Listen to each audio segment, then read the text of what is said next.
So, hello everybody, this is Bhante Joe here, and I'm just here at the ancient ruins of Budugala, and thought to record a shorter water for the internet. So I thought that could start with just a little meditation, so can lean forward a little bit and arch the spine, and look about 3 feet in front, and close our eyes. And can spread thoughts of goodwill to our right hand side, wishing may all beings to my right be happy and at ease. May they put in place the causes necessary to be happy and at ease. And we can make the mind infinite, can make it unbounded, all the way to the ends of the universe and beyond, in every dimension. May all beings to my right be happy and at ease.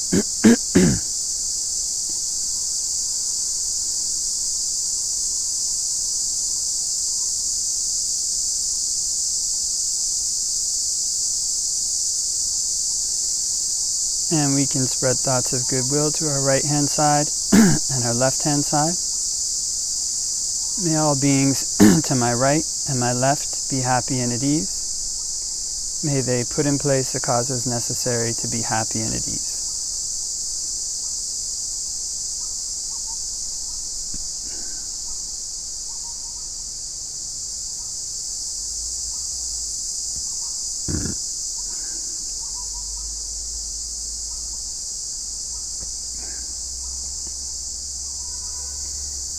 And we can spread thoughts of goodwill to our right-hand side, our left-hand side, and in front. May all beings to my right, my left, and in front be happy and at ease. May they put in place the causes necessary to be happy and at ease.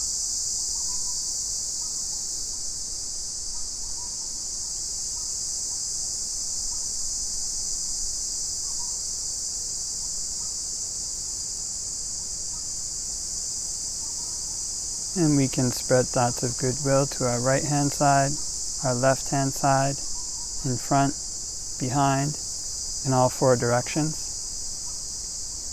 May all beings in all 4 directions be happy and at ease. May they put in place the causes necessary to be happy and at ease.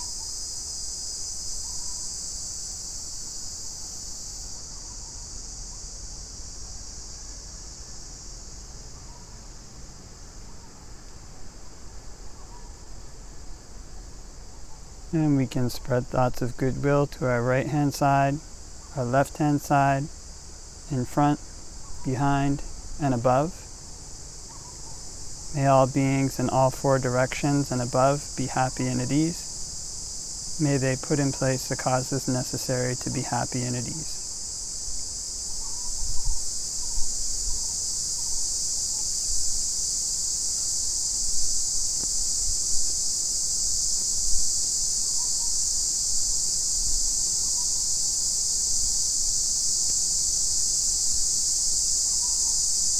And we can spread thoughts of goodwill to our right-hand side, our left-hand side, in front, behind, above, below, all around in every direction, everywhere. May all beings all around in every direction, everywhere be happy and at ease. May they put in place the causes necessary to be happy and at ease.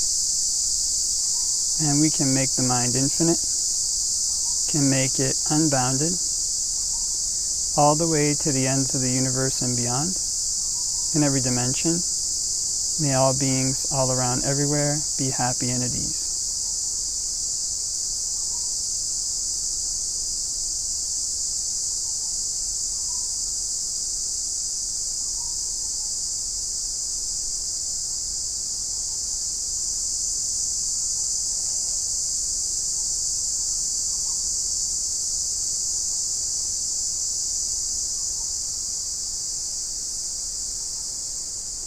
And before we finish meditating,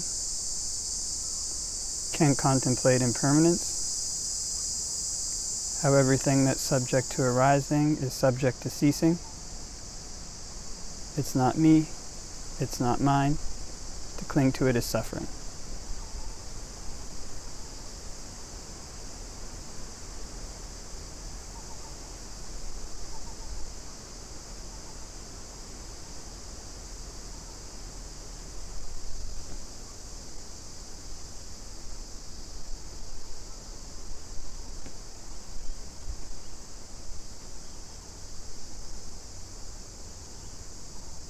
You can open our eyes and do a short Owada for the internet. Namo tassa bhagavato arahato samma sambuddhassa. Namo tassa bhagavato arahato samma sambuddhassa. Namo tassa bhagavato arahato samma sambuddhassa. Buddhaṃ saranang gacchāmi, Dhammaṃ saranang gacchāmi, Sanghaṃ saranang gacchāmi. Dutiyampi Buddhaṃ saranang gacchāmi, Dutiyampi Dhammaṃ saranang gacchāmi, Dutiyampi Sanghaṃ saranang gacchāmi. Tatiyampi Buddhaṃ saranang gacchāmi, Tatiyampi Dhammaṃ saranang gacchāmi, Tatiyampi Sanghaṃ saranang gacchāmi. So hope that everybody's keeping well wherever it might be. And I've come down here to the ruins of Budugala, which is a really inspiring place. This is, I think, the furthest south of the ancient Pamsakulika monasteries, which seems to have been the most prominent forest sect in Sri Lanka. So it's a very inspiring place. So going through one's life as a Buddhist, as a monk or a lay person, one comes across these things that are sometimes very inspiring. And sometimes maybe a very inspiring place, or oftentimes it's very inspiring people. One can meet kind of some senior monks who one feels very inspired by, or in this case kind of ancient ruins. One kind of can think about the monks that lived there who were very inspiring. Or oftentimes it can also be maybe like the words of a particular discourse or something like this. One can feel this sense of uplift and inspiration. So the interesting thing about this sense of inspiration is that it's something that can kind of arise and can give a boost to one's practice, but one wants to use it in the appropriate way. So inspiration, like anything else, is something that can arise and can help to push one along. It's a bit like the wind. Like if a person back in the days when they had these ships with kind of big sails, if the wind kind of arose and blew in the right direction, it could give that ship an extra boost. But it was also important that, also good, if ships have a way to move in the correct direction regardless of whether the wind is blowing there or not. So oftentimes one of the dangers in one's practice is that one feels this sense of inspiration and then one wants to keep feeling that. It's this kind of very lovely feeling, this feeling of being uplifted and moved. The sense of faith can arise, and everything may seem easier for a period of time. It kind of seems easier to meditate. It seems easier to motivate oneself. Even one's meditation may feel like it's progressing much faster than usual, or whatever it may be, with this sense of inspiration. But the tricky thing about these feelings, whether it's a feeling of inspiration or whatever it may be, is they tend to arise and they tend to fall away, kind of a bit like the wind. It's kind of the wind sometimes when it's pushing a ship along, it's pushing it very fast, it's very nice. Kind of hope that keeps going, hope that keeps coming. But one also wants to have this faculty of discernment to pull one back from the feeling, to separate one from the feeling, to determine if one should go along with it, how much one should go along with it, and also to know that this feeling will change. So the direction, the rudder in one's life is basically, it's something that one has to use wisdom to have. I want to go on this path, and this is the goal that I have for this path. As kind of inspiration being like the wind, it sometimes blows forward, it also sometimes blows backwards. It also sometimes blows sideways. Someone wants to have a clear idea of the map of where one is going, so that in whichever direction the wind blows, one knows when to raise one's sails and when to lower them. And one knows which kind of winds to follow, which ones are good, which ones are bad, which ones might signify a storm, although they're pushing one along. So sometimes a long time ago, or not long time ago, in the Thai forest tradition, when there was a time when there were many inspiring monks, and there used to be this kind of tendency to go from one to another, kind of some monks go from one to another. But what the senior monks said, at least what they taught, was that they noticed that the Western senior monks, they noticed that the monks who were constantly going from one monk to another, they kind of didn't seem to make that much progress in their practice compared to the ones who stayed, basically just found a teacher and stayed with them. So this is where one wants to have this kind of, this sense of one's direction. It's kind of, it's not just the case that wind will always be pushing and blowing. Sometimes one is on the right course, but the wind isn't blowing. It's kind of the direction of the ship is going right. It's going, but it's just going more slowly than usual. And the reason is because at that particular time, the wind is not blowing in that direction. But if one has this attachment to this feeling of inspiration, then basically one will put up one's sail wherever the wind blows. This kind of feeling of inspiration arises, and or the wind arises, one puts up one's sail and one gets blown to the left. Or this feeling of inspiration arises and one puts up one's sail and gets blown to the right. But these are not necessarily the directions that one wants to go in. So here having a kind of a clear map basically means having this kind of idea, you know, look, I'm here to train and this is my idea, general idea of how I want my training to go. And of course we can't completely plan that. But one can have this kind of general idea like, okay, if I'm a monk, do I want to be a forest monk? Do I want to live in the city? I'm a monk, how do I want to spend my time in the future? Because there's particular skills that we'll need to spend our time that way. Now, of course, we can't plan out every step of the way for a person's journey. When a ship is moving along, chugging along, sometimes, as mentioned, there's storms. Sometimes one may come across a reef and we'll have to go around the reef. You can't plan necessarily every step. Some people can alert us to the way that things were when they pass that direction, but things change. There may be something different there. One may encounter a whole bunch of whales, or one may, as I mentioned, encounter a storm, or one may encounter pirates or a rival ship, something like this. Things that weren't there when that person passed previously. So what this means is that although we have a map, we have a destination, and we have a general direction that we want to go in, the extreme particulars of that we can't plan out. It's something that as the ship is going along, one has to have these various skills to adjust. But it is an important factor to know when the wind is coming, when it's blowing in the right direction, so that one can raise one's sails and take full advantage of that. The Thai Kruba Ajahns, they recommended when one is wandering through the forest or wandering in general, that one looks for places where one's meditation seems to go better than other places. If kind of one keeps looking for these places, one can come to identify certain features that are beneficial to one's practice. So this is, in the Mangala Sutta, one of the highest blessings is living in places of suitable kinds. And this is different for everybody. The kind of, the place that is suitable for one person is different than the place that's suitable for others.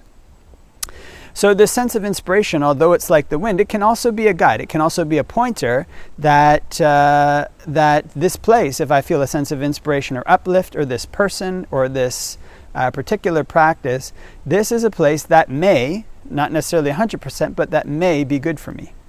Although still one wants to have this kind of detachment from it to a certain extent. Whatever kind of feeling of inspiration arises, that feeling can also fall away. So remember when I was a young monk, my preceptor, he was talking about this one monk who, he was in the Chan tradition, and I think he walked a huge number of miles, like 1,000 miles. He would do 3 steps in 1 bow. He was an American monk, and then 3 steps in 1 bow, and then 3 steps in 1 bow, like that. And something very difficult to do. But then he came back to the monastery, and after he came back to the monastery after this big trip, he disrobed. And so my teacher at the time was saying, well, it's kind of, doing pujas and, showing up for the meal isn't so difficult compared to doing 3 steps in 1 bow. But actually, his emphasis was that what my teacher emphasized at that time is there is this difficulty in just doing things this slow and steady way. There is this difficulty in just staying on course, maintaining on course, when there isn't this big wind at one's back. No wind at one's back. Sometimes the wind is coming towards one, actually trying to push one in the wrong direction, and one has to kind of resist. It's these kind of times when one is just kind of going along, that one may think that there's something really wrong in one's practice. You can compare it to trying to grow a plant. If one plants a seed in the ground, there's a time when one is watering the seed, sun's falling, all these different things, but the seed still hasn't sprouted. Can wonder, wait a minute, am I doing the right thing here? Is this going right or is this going wrong? Or there's a time when the plant is growing, but there's no fruit on the plant. You can wonder, wait a minute, is this going right or is this going wrong? This is where the roadmap that the Buddha laid out is a very excellent roadmap, and also the roadmap that one has in one's own mind. Where is the direction that I want to take my life? Where's the direction that I want to take my practice? Having this kind of sense, where's the right place? Where's the right direction for me? Which kind of monk do I want to be? Which kind of lay practitioner do I want to be? Now, of course, this again is something that one won't necessarily have a full picture of right away, but one can at least get a sense. It's something intellectual, but also something intuitive that provides the map, that provides the guidelines. So when one has this kind of wisdom to one's practice, this wisdom about the general direction, then one is in a good position to take advantage of the times when there's inspiration. If one has one's ship pointed in the right direction, one's in a good position to raise one's sails and take full advantage. And full advantage here means if one finds an inspiring discourse, an inspiring person, or an inspiring place to practice, that one uses that inspiration to put forth effort in one's meditation practice. One uses that inspiration to try to extend oneself further than one could before. And one also keeps in mind that inspiration so that there's times when it's a rough patch or a slow patch or one's watering the ground, the seed hasn't sprouted, to remember that inspiration, to bring it up, to motivate one to move forward on one's path through the difficult and challenging times. But there is also this ability that one needs to have, that my teacher recommended, of just being able to go to pujas every day, just showing up for the meal every day, just doing the normal, regular thing every day. Sometimes it's in this way that a seed grows from a tiny seed and grows into a larger plant. And it's sometimes that it's in this way when there's no wind blowing, the ship is going in the right direction, it can move towards its destination in the fastest possible time. So as long as one feels inspired, it's good. It's an excellent thing. This place here, Buddha-Gala, is extremely inspiring. It's a lovely, lovely place to be, a lovely opportunity. And one can come across these opportunities in one's practice. And so long as one has this map, then one's in a good position to use them to the best effect, to try to move forward as quickly as one can in the right direction towards Nibbana. Okay, so leave that for reflection, and wishing everybody all the blessings of Dhamma practice.